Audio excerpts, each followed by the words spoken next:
ಜಿಬಿಎನ 5 ನಗರ ಪಾಲಿಕೆಗಳ ವ್ಯಾಪ್ತಿಯಲ್ಲಿ ಕಟ್ಟಡಗಳ set back ಉಲ್ಲಂಘನೆ ಶೇಕಡ 5 ಶೇಕಡ 15ಕ್ಕೆ ವಿನಾಯಿತಿ ಹೆಚ್ಚಿಸಿದ ರಾಜ್ಯ ಸರ್ಕಾರ. ಸೆಟ್ ಬ್ಯಾಕ್ ಉಲ್ಲಂಘನೆ ನಿಯಮಗಳಿಗೆ ತಿದ್ದುಪಡಿ, ಕಟ್ಟಡದ ಎತ್ತರದ ಉಲ್ಲಂಘನೆ ಪ್ರಮಾಣ ಶೇಕಡ 5ರಿಂದ 7.5ಕ್ಕೆ ಏರಿಕೆ. ಹಲೋ ಬೆಂಗಳೂರು, ನಮಸ್ಕಾರ.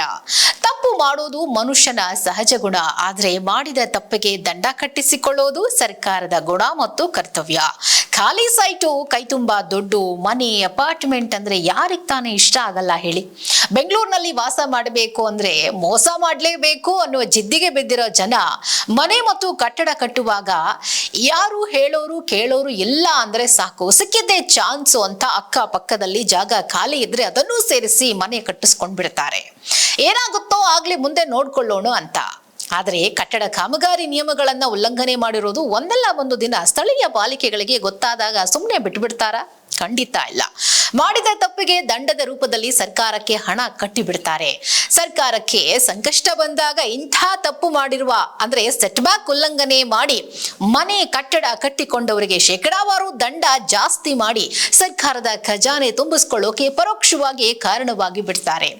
ಈಗ ಅದೇ ರೀತಿ ಗ್ರೇಟರ್ ಬೆಂಗಳೂರು ಪ್ರಾಧಿಕಾರ ಅಂತಂದ್ರೆ ಜಿಬಿಎನ 5 ನಗರ ಪಾಲಿಕೆಗಳ ವ್ಯಾಪ್ತಿಯಲ್ಲಿ ಕಟ್ಟಡಗಳ ಸೆಟ್ ಬ್ಯಾಕ್ ಉಲ್ಲಂಘಿಸಿರುವ ಕಟ್ಟಡ ಮಾಲೀಕರಿಗೆ ಉಲ್ಲಂಘನೆ ವಿನಾಯಿತಿಯನ್ನ ಶೇಕಡ 5ರಿಂದ ಶೇಕಡ 15ಕ್ಕೆ ಹೆಚ್ಚಿಸಿ ರಾಜ್ಯ ಸರ್ಕಾರ ಅಂತಿಮ ಅಧಿಸೂಚನೆಯನ್ನ ಹೊರಡಿಸಿದೆ. ಈ ಸಂಬಂಧ ಗ್ರೇಟರ್ ಬೆಂಗಳೂರು ಆಡಳಿತ ಕಾಯ್ದೆ ಅಡಿಯಲ್ಲಿ ಸೆಟ್ ಬ್ಯಾಕ್ ಉಲ್ಲಂಘನೆ ನಿಯಮಗಳಿಗೆ ತಿದ್ದುಪಡಿಯನ್ನ ತರಲಾಗಿದೆ. ನಗರ ಪಾಲಿಕೆಗಳ ವ್ಯಾಪ್ತಿಯಲ್ಲಿ ಈಗಾಗಲೇ ನಿರ್ಮಾಣಗೊಂಡಿರುವ, ನಿರ್ಮಾಣ ಹಂತದಲ್ಲಿರುವ ಹಾಗೂ ನಿರ್ಮಾಣವಾಗಲಿರುವ ಕಟ್ಟಡಗಳಿಗೆ ಈ ವಿನಾಯಿತಿ ಅನ್ವಯವಾಗಲಿದೆ.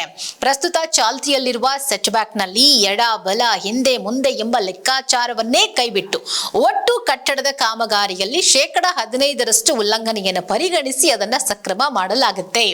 ಹಾಗೆಯೇ ನಗರ ಪಾಲಿಕೆ ಬೈಲಾ 2003ರಲ್ಲಿ ನಮೂದಿಸಲಾಗಿರುವ ನೆಲಬಾಡಿಗೆ ಎತ್ತರದ ಕಟ್ಟಡಗಳಿಗೆ ನೆಲಬಾಡಿಗೆ ನಿಯಮಗಳನ್ನ ಕೈಬಿಡಲಾಗಿದ್ದು, ಕಟ್ಟಡದ ಎತ್ತರದ ಉಲ್ಲಂಘನೆ ಪ್ರಮಾಣವನ್ನ ಶೇಕಡ 5ರಿಂದ ಶೇಕಡ 7.5ಕ್ಕೆ ಏರಿಸಲಾಗ್ತಾ ಇದೆ.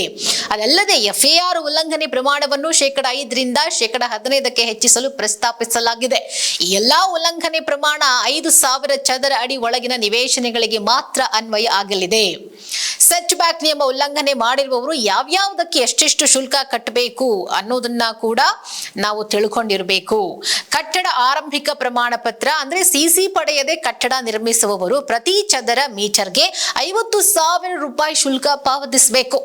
ಅದಲ್ಲದೆ ಸ್ವಾಧೀನಾನುಭವ ಪ್ರಮಾಣ ಪತ್ರ ವಿತರಣೆಯ ಪರಿಶೀಲನಾ ಶುಲ್ಕವಾಗಿ ವಸತಿ ಕಟ್ಟಡಗಳು ಮಾರ್ಗಸೂಚಿ ದರದ ಶೇಕಡ 0.01, ವಾಣಿಜ್ಯ ಕಟ್ಟಡಗಳು ಶೇಕಡ 0.02ರಷ್ಟು ಹಾಗೂ ಸಿಸಿ ಪಡೆಯದೆ ನಿರ್ಮಿಸುವ ಕಟ್ಟಡಗಳಿಗೆ ಕ್ರಮವಾಗಿ ಶೇಕಡ 0.06 ಹಾಗೂ ಶೇಕಡ 0.08ರಷ್ಟು ಶುಲ್ಕವನ್ನು ವಿಧಿಸಲಾಗಿದೆ.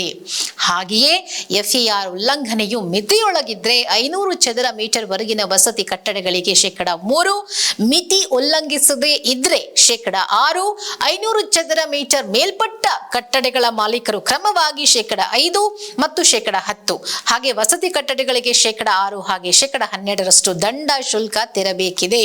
ಈ ಹೊಸ ನಿಯಮ ಪ್ರಮುಖವಾಗಿ ಸ್ವಾಧೀನಾನುಭವ ಪ್ರಮಾಣ ಪತ್ರ ಪಡೆಯಲು ಕಷ್ಟಪಡುತ್ತಿರುವ ಮಾಲೀಕರಿಗೆ ಸಹಕಾರಿ ಏನೋ ಆಗ್ತಾ ಇದೆ.